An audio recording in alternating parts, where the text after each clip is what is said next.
A paz do Senhor. Eu quero refletir com os irmãos hoje sobre um texto que está em João 3,16. Esse texto é bem conhecido. Diz assim: porque Deus amou o mundo de tal maneira que deu seu Filho unigênito para que todo que nele crê não pereça, mas tenha a vida eterna. Então Jesus foi entregue pela humanidade, né? Deus entregou o seu Filho unigênito para que nós possamos ter a vida eterna. Vamos pensar um pouquinho sobre isso? Por que Jesus foi entregue pela humanidade?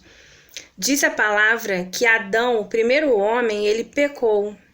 Ele se separou de Deus, vamos dizer assim. Houve ali uma quebra da comunhão. Adão tinha comunhão com Deus. Diz a palavra que todos os dias Deus ia conversar com Adão. Mas ele pecou. E com o pecado entrou a morte. Então a morte entra agora e o ser humano passa a morrer. Então Deus instituiu no Velho Testamento sacrifícios pelo pecado. Eram chamados de expiatórios, esses sacrifícios que tapariam, né, por algum tempo aquele pecado, né? Então o animal era morto e era oferecido pelo pecado humano. Só que diz também a palavra que esse esse sacrifício do Velho Testamento, ele é imperfeito, porque Deus já havia planejado um sacrifício perfeito, que é Jesus. Então Jesus, ao entregar-se na cruz pela humanidade, ele é o sacrifício perfeito. Ele morre por mim, por você, por todos quanto crerem no seu nome. E a palavra de Deus diz que com isso há uma reconciliação. Jesus se entrega-se na cruz e o homem é reconciliado com Deus. A comunhão que foi perdida agora é reconciliada. E essa reconciliação nos coloca no lugar de filhos de Deus. Eu vou ler um versículo que está aqui.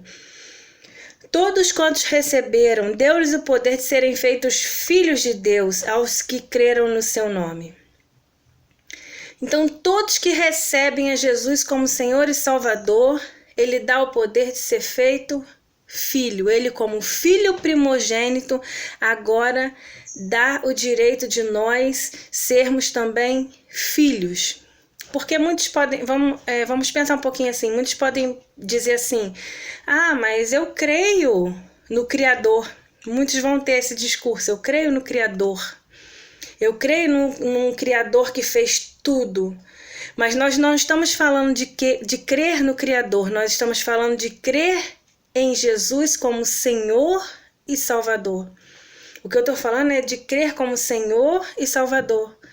Então você declarar: todos quantos crerem no seu nome, deu-lhes o poder de ser chamado filho.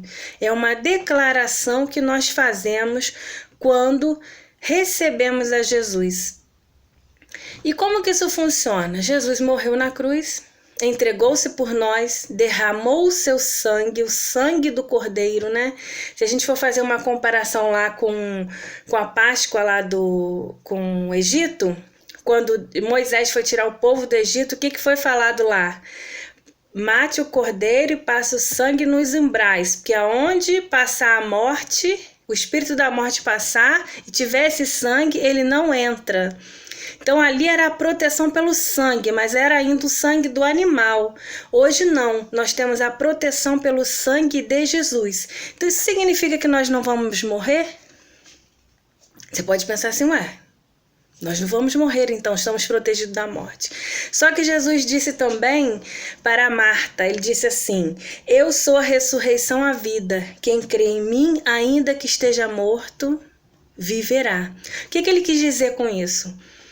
Ele é a ressurreição e a vida. Jesus veio como homem, padeceu, sofreu, chorou pela humanidade, foi morto, ao terceiro dia ressuscitou. E porque Jesus ressuscitou, nós também vamos ressuscitar. Quando?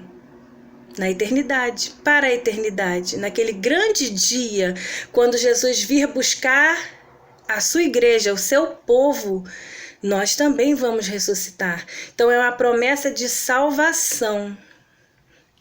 E em relação ao sangue de Jesus, essa proteção do sangue de Jesus,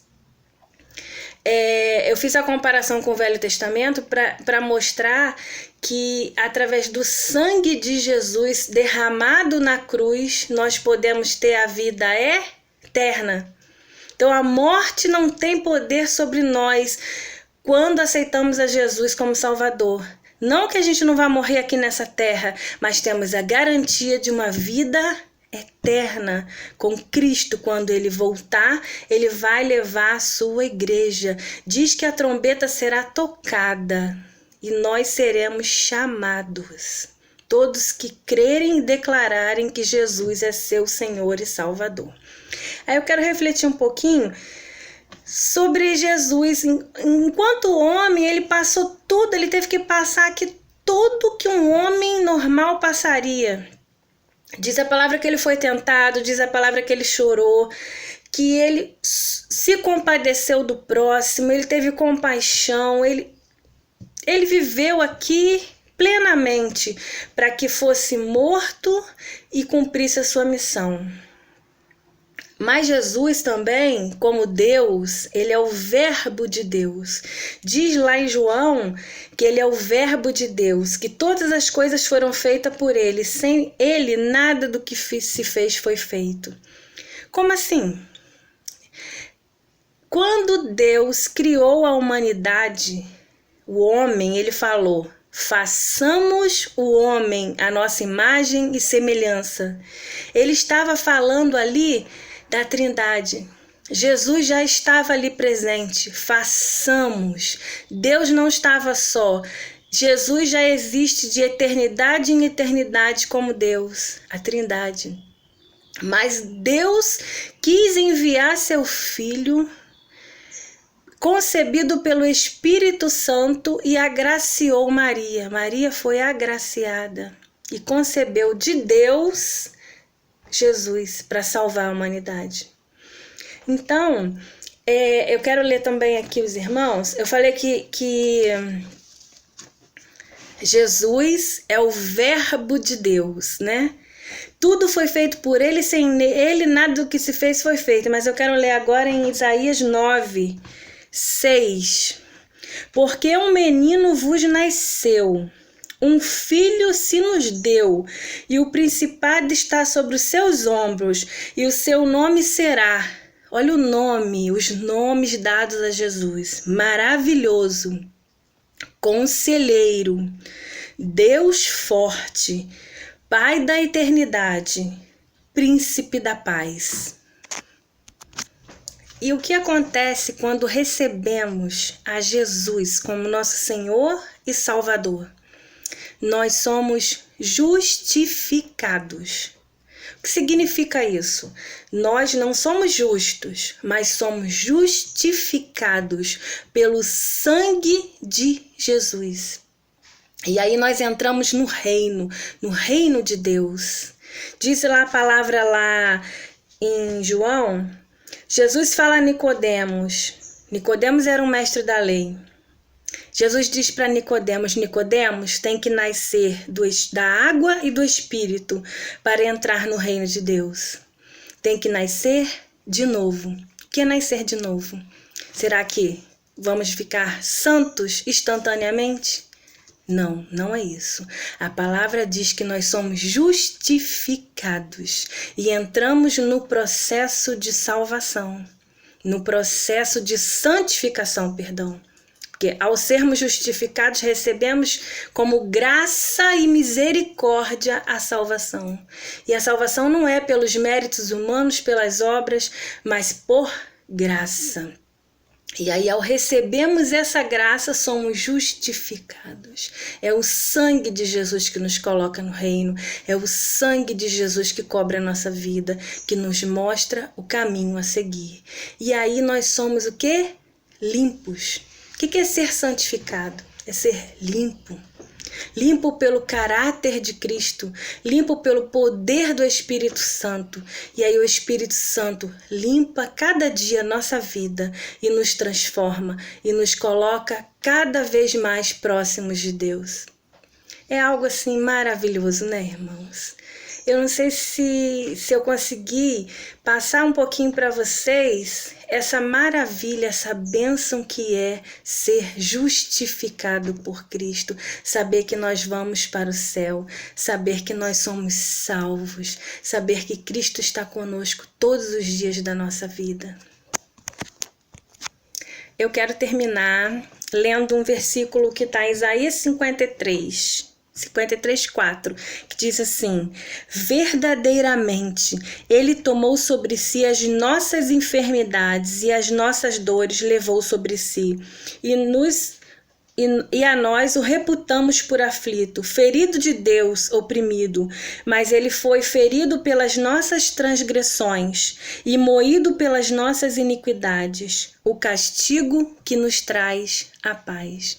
Então Jesus foi entregue por mim, por você e por todos quantos aceitarem Jesus daqui para frente.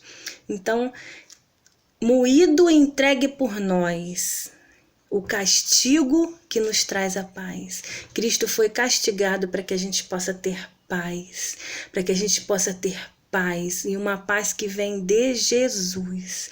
Eu vos dou a minha paz, assim ele disse, e não dou como o mundo a dá.